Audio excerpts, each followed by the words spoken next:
My name is Vincent Vince Russo. I'm 67 years old, and for 32 years I ran a small, but very discreet family office. Advisory firm, the kind that handles wealth for folks who don't like to flaunt it. I closed it quietly back in 2021. And these days I live in a simple two-bedroom condo right here in Tampa.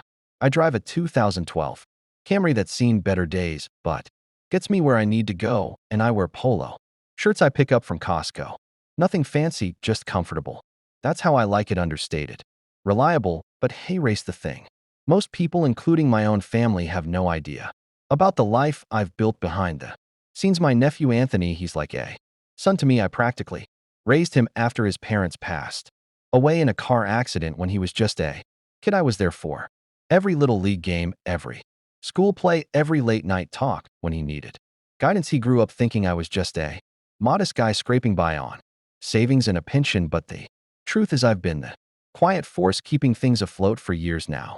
Anthony married Giselle about 5 years ago. She's the type who's all about appearances, designer bags, yacht club brunches, social media posts that scream success. At first I thought she was good for him. She pushed him to aim higher, got him that sales job at the tech firm, but soon enough I saw the cracks. She started treating me like an afterthought, the old uncle who didn't fit her polished image. Last month it all came to a head. We were at Sunday dinner at their place, a sprawling waterfront house in Tampa Bay, the kind with floor-to-ceiling windows and a dock for a boat they don't even own. Giselle had cooked up this elaborate Italian spread, lasagna, eggplant, parm, garlic bread that smelled like heaven, but the air felt thick with something else. Anthony was quiet as usual, staring at his plate like it held some secret, and Giselle, she looked at me across the table with that fake smile, the one that doesn't reach her eyes, and said, "Vince, Christmas is for blood family only this year, no offense."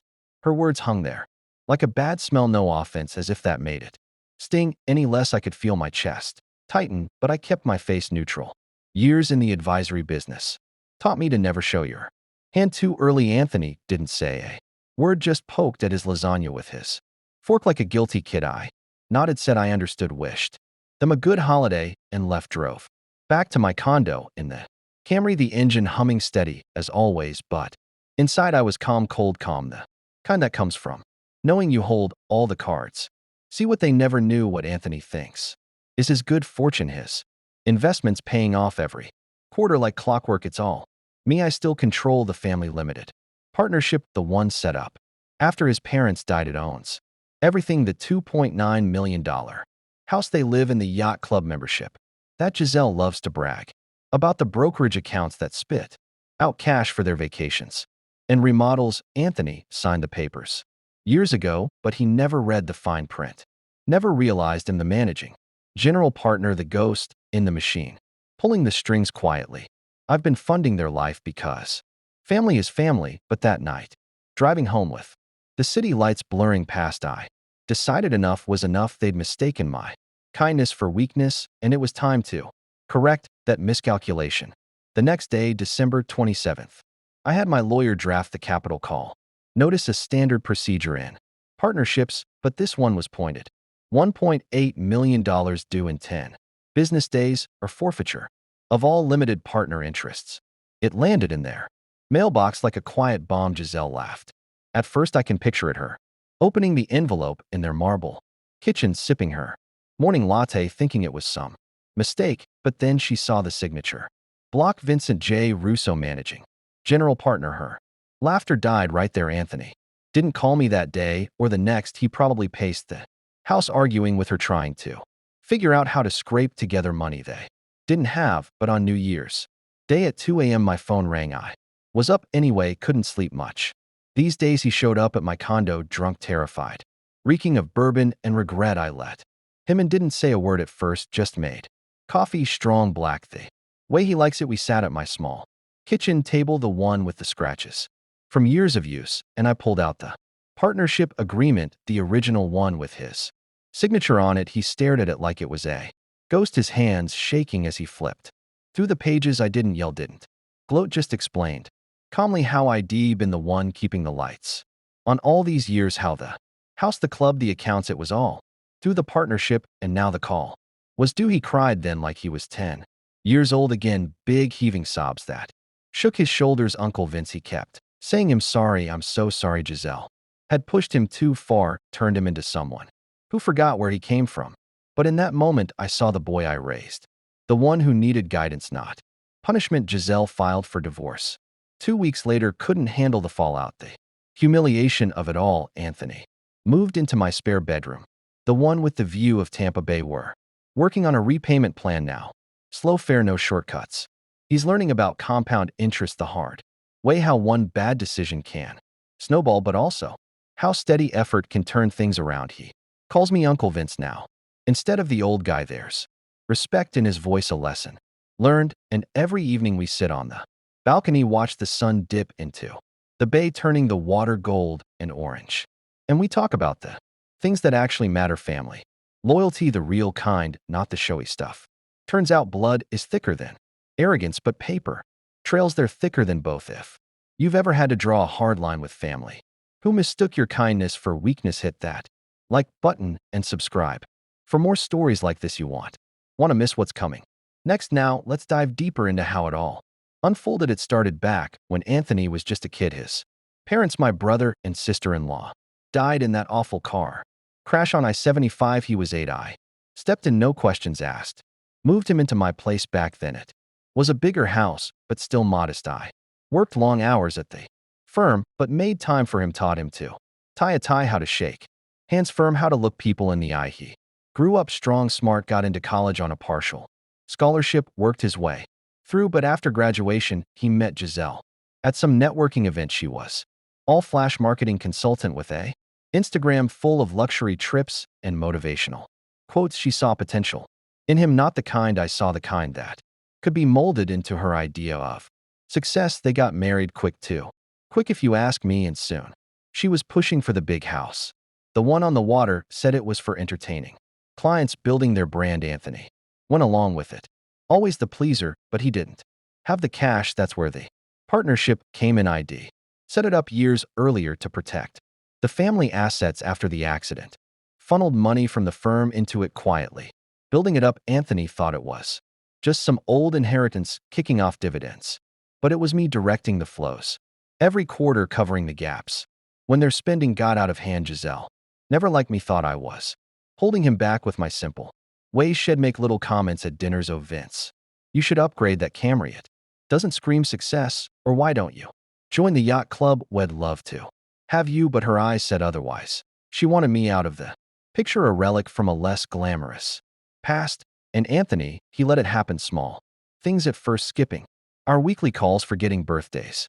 But that Sunday dinner, the Christmas snub, that was the breaking point. I remember the drive home, the humid Florida air sticking to my skin, the radio playing some old Sinatra tune about regrets, and I thought no more regrets for me. The capital call was my move, clean, legal, no drama, just business. But the drama came anyway. Giselle blew up his phone that night. I later learned screaming about how they'd fight it, how it was probably a scam. But when she saw my name there in black and white, she knew it was real. Anthony tried to play it cool at first, called his lawyer a buddy from college who took one look at the agreement and said, "You're screwed, man, pay up or lose it all." That's when he showed up at my door that New Year's morning, eyes bloodshot, breath sour. I didn't turn him away. Family doesn't do that, but I didn't make it easy either. Laid it all out, the years of support, the quiet sacrifices, how Giselle had poisoned him against his own blood. He broke down, admitted she'd been the one pushing to cut me out. Said she thought I was a drain on their image. Can you believe that, a drain? Me, the one floating their entire lifestyle. But in his tears I saw remorse, real remorse, not just fear of losing the house. So I offered a way out, not a handout, a plan. Head move and learn the business from the ground up, pay back the call overtime through work, not cash. Giselle couldn't handle it, served papers, said she wasn't about to live like a pauper, whatever that means. In her world, last I heard, she's back with her folks in Miami, selling real estate to make ends meet. Anthony, he's different. Now helps with the condo chores, reads the financial reports I give him, asks questions about investments. We're rebuilding slow, like compounding interest, one day at a time. And that balcony time, it's become our ritual. The sun setting, the waves lapping, talking about his parents' memories that matter, not the Stuff, and yet feels good justice served. Not with anger, but with truth. If this story hit you right, drop a comment below. Have you ever had a family member underestimate you? Share it. Let's talk. And don't forget to like, subscribe, and hit that bell for more revenge tales that'll make you cheer. Now imagine this all playing out like a movie, the tension building, the reveal hitting like a wave crashing on the shore. That's what real-life revenge looks like. Not loud, not flashy, just inevitable. The days right after that New Year's morning at my condo felt heavier than the Florida humidity. Anthony barely spoke the first week he moved in. He'd sit on the couch staring at the TV without really watching, the same way he used to when he was 12 and something at school had gone wrong. I didn't push. I've learned over the years that silence can be louder than words when someone's carrying guilt like a backpack full of bricks. I gave him the spare room, the one with the queen bed, the small desk, and that sliding glass door that opens to the balcony. Nothing fancy, but clean sheets, fresh towels, a lamp that actually works. He kept apologizing every time he passed me in the hallway. "Uncle Vince, I'm sorry. I should have seen it. I should have said something." I'd just nod, pour him another coffee, tell him we'd talk when he was ready. Giselle didn't waste time. By January 10th, the divorce papers were filed. No fault, quick and clean on paper, but the venom leaked through every line. She wanted the house, which she couldn't keep, half the brokerage accounts, which weren't really his, and spousal support for the lifestyle she had become accustomed to. Her lawyer sent a demand letter that read like a tantrum typed in 12-point Times New Roman. I forwarded it to my attorney without comment. He called me back laughing. "Vince, this woman thinks she's playing chess. She doesn't realize the board isn't even in her name." Meanwhile, Anthony started opening up in pieces. One night, over takeout, Chinese, because neither of us felt like cooking, he finally said it out loud. "She kept telling me you were stuck in the past, that your way of living was dragging us down. Said we couldn't build anything real if we kept carrying debt." Wait. He used air quotes around dead. Wait. His voice cracked on the last word. I believed her, Uncle Vince. I actually believed her. I let the words sit between us for a long minute. The ceiling fan clicked softly overhead. Outside, palm fronds rustled against the balcony railing. "You believed what was easier," I said finally. "It's human. Doesn't make it right, but it makes it human." He looked at me then, really looked, and I saw the boy again. The one who used to ask me how compound interest worked like it was magic. "How long were you covering us?" he asked. "Since the day you signed those partnership papers. 8 years ago.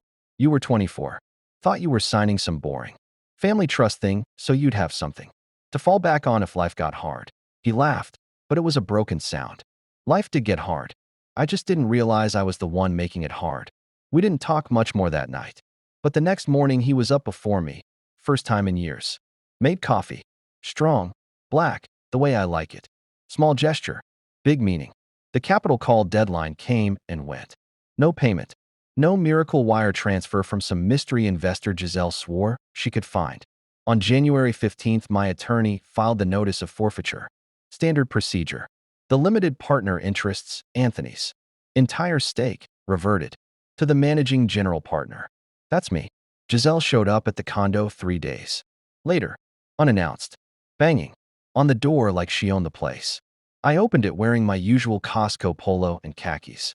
She stood there in oversized sunglasses, Lululemon leggings, and a designer jacket that probably cost more than my monthly condo fee. Her face was tight, lips pressed into a thin line. "Where's Anthony?" she demanded. "Inside. Sleeping. Rough night." She tried to push past me. I didn't move. Just stood there, calm, blocking the doorway the way I used to block shots when we played pickup basketball in the driveway years ago. "You can't do this, Vince. You can't just take everything. That house is ours. The accounts are ours." "No," I said quietly. "They're the partnership's. And the partnership belongs to me. Now. Legally. Cleanly. You can scream all you want. But the paperwork doesn't care about volume." Her sunglasses came off. Eyes red, mascara smudged. "You're destroying us. You're destroying your own nephew." "I'm saving him," I said. "From you." She laughed then, sharp, ugly, bitter. "You think you're some kind of hero? Sitting in your little condo playing puppet master? You're pathetic. You've always been pathetic."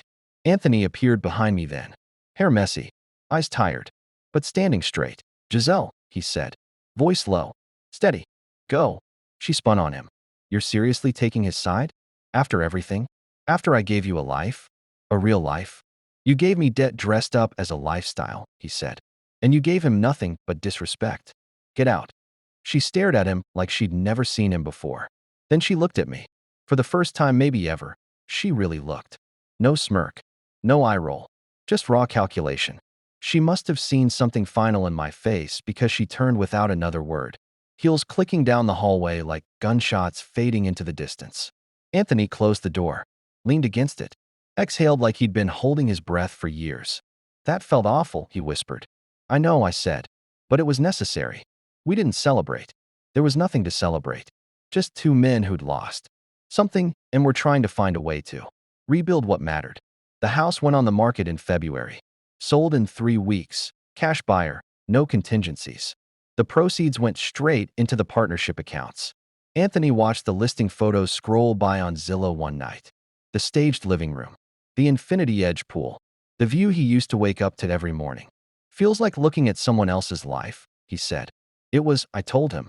Now you get to build your own. He started working with me part-time. Nothing glamorous. Reviewing statements. Learning how the family office actually operated back when it was active. Asking questions. Taking notes. Making mistakes and fixing them. Slow. Methodical. Like compound interest in. Reverse. Small payments chipping away at a big debt. By spring he was sleeping better. Laughing at dumb jokes again. Calling old friends he'd ghosted when Giselle decided they weren't on brand. One evening in April we sat on the balcony like always. Sun melting into the bay. Pink and gold streaks across the water. He turned to me. Uncle Vince.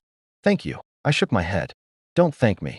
Thank the 10-year-old kid who used to ask me why money grows if you leave it alone. That kid's still in there. He just got buried for a while. He smiled, small, real. I'm digging him out. Good, I said. Because I'm not getting any younger. Someone's got to take over when I'm gone. He looked out at the water for a long time. Then quietly, I won't let you down again. I know you won't, I said. And that was enough. We still sit out there most evenings. Sometimes we talk money. Sometimes we talk about his mom and dad, my brother and sister-in-law. Funny stories from when they were young and stupid. Sometimes we just sit, watch the light change, listen to the gulls. Blood is thicker than arrogance, sure. But paper trails, they're thicker than both. And sometimes the best revenge isn't loud or flashy. Sometimes it's just refusing to let someone you love stay lost. If that ending hit you the way it hit me writing it, smash that like button. Drop a comment. Have you ever had to cut someone loose to save them? Or been the one who needed saving? Share it. I read every one. Subscribe if you want more stories like this, real, raw, satisfying justice served cold but fair. And if you're still here, thank you. By late March, the paperwork storm had mostly settled. The house closing went through without a hitch. Buyer was some tech exec from California who wanted a turnkey waterfront spot. Funds wired clean and fast. The yacht club membership? Canceled. No more monthly dues bleeding out. The brokerage accounts? Consolidated back under the partnership umbrella. Anthony watched every transaction. Notification pop up on my phone, like he was seeing ghosts of his old life fade away. He didn't fight any of it. Not once. That was the biggest change I noticed. The old Anthony, the one Giselle had molded, would have argued, negotiated, tried to salvage something. This version just nodded, asked questions, learned. He started keeping a notebook, actual pen and paper, jotted down terms like basis points, fiduciary duty, step up and basis. Things I used to explain to clients over 30 years. He'd read old firm files I kept in a locked drawer, case studies. Not confidential anymore. Just lessons in how wealth really works when no one's watching. One afternoon in early April, my attorney called. Giselle's side had filed a last-ditch motion, claimed undue influence and breach of fiduciary duty in the partnership. Said I'd manipulated Anthony into signing years ago when he was young and vulnerable. Wanted the forfeiture reversed, accounts split, house proceeds clawed back. Classic Hail Mary. I read the filing over coffee. Anthony sat across from me at the kitchen table. Same spot where he'd cried on New Year's Day. He didn't look scared this time. Just tired. Resigned. They're gonna drag this into court? He asked. Looks like it, I said. But it's weak. Very weak. No evidence. Just emotion dressed up as law. He exhaled slow. I don't want to fight her anymore. I just want it done. I studied him for a long beat. You sure? You could walk away clean right now. Let the lawyers handle it. Or you could stand up and say your piece. He thought about it. Really thought. Then he looked me straight in the eye. The way I taught him when he was a kid facing a bully on the playground. I want to testify, he said. I want to tell the judge what actually happened. Not her version. The real one. I didn't smile. Didn't pat him on the back. Just nodded once. Then we'll do it right. Court date landed in mid-May. Small claims courtroom downtown. Tampa. Not one of those dramatic marble halls you see on TV. Just wood paneling. Fluorescent lights. A judge who looked like he'd rather be fishing. Giselle showed up in a sharp navy suit. Hair perfect. Flanked by her new lawyer, a slick guy from Miami who probably charged by the syllable. She didn't look at Anthony once. Not even when he walked in wearing the plain gray button-down. I'd bought him and the tie he used to wear to job interviews before she convinced him. Real success doesn't need ties. I sat in the gallery. No suit. Just my usual polo and khakis. Didn't need to prove anything to anyone in that room. The hearing started dry. Legal arguments, motions, objections. Giselle's lawyer painted me as the controlling old uncle who'd preyed on a grieving kid. Called the partnership coercive. Said Anthony had been unduly influenced into giving up control of assets that were rightfully his inheritance. Then Anthony took the stand. He didn't shake, didn't stutter, looked at the judge like he was talking to a person, not a black robe. Uncle Vince didn't coerce me, he started. Voice clear, steady. I was 24. I'd just graduated. He sat me down, explained the partnership papers line by line. Told me it was for protection, mine, the family's. Said if I ever needed to walk away, I could. I signed because I trusted him. Because he'd never once lied to me or used me. He paused, took a breath. Giselle, my ex-wife. She convinced me over years that he was holding us back. That his simple life was something to be ashamed of. I started believing it. Started treating him like an embarrassment. Stopped calling. Skipped holidays. Let her cut him out of Christmas dinner like he was nothing. You could hear the courtroom air shift. Even the bailiff stopped shifting papers. She said we deserved better. Bigger house. Better cars. Yacht club status. I went along because it felt good to be seen as successful. But every dollar we spent came from him. From the partnership he controlled and funded quietly for 8 years. I didn't know. I didn't ask. I just took. He looked toward Giselle then. Not with hate. Just fact. When the capital call came, she laughed. Said it was a bluff. When it wasn't, she told me to fight him. Said he was jealous. Manipulative. But the truth is, I was the one who let myself be manipulated. Not by him. By her. And by my own ego. The judge leaned forward slightly. Giselle's lawyers started to object. Relevance. But the judge waved him off. Let him finish. Anthony's voice dropped quieter, but it carried. I lost the house. Lost the accounts. Lost the lifestyle. And I'm okay with that. Because what I got back was my dignity. My family. The man who raised me when no one else would. He didn't have to give me a second chance. He could have let me crash and burn. Instead, he gave me a path to earn it back. Slowly. Honestly.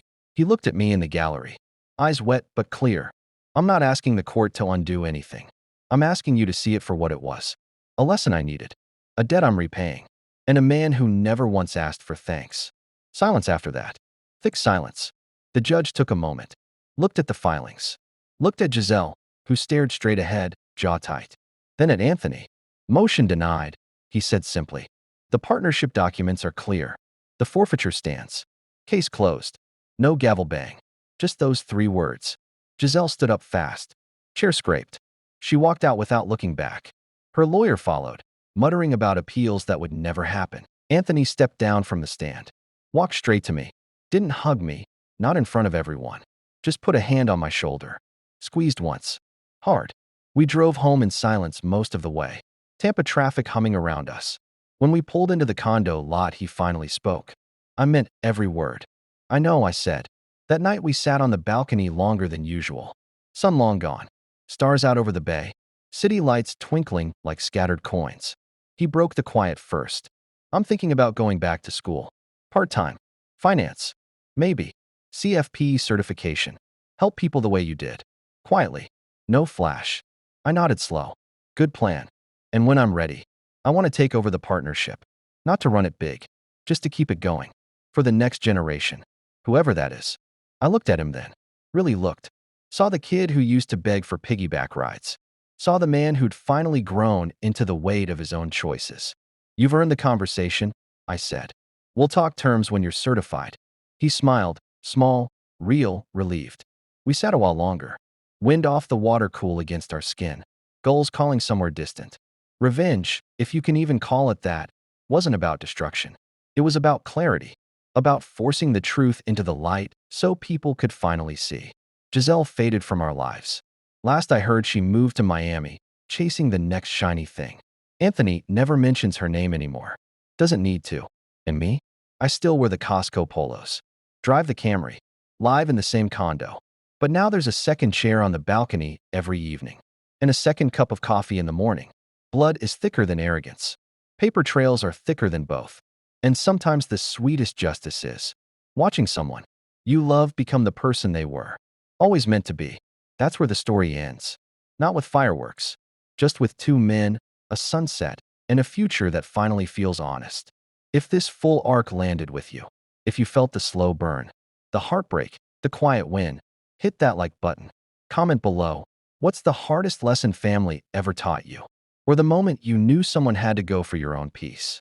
Subscribe for more real-life stories that don't pull punches. More justice, more truth, more hope. And if you're still watching, thank you for staying till the end. This one's done, but there's always another story waiting. See you in the next one.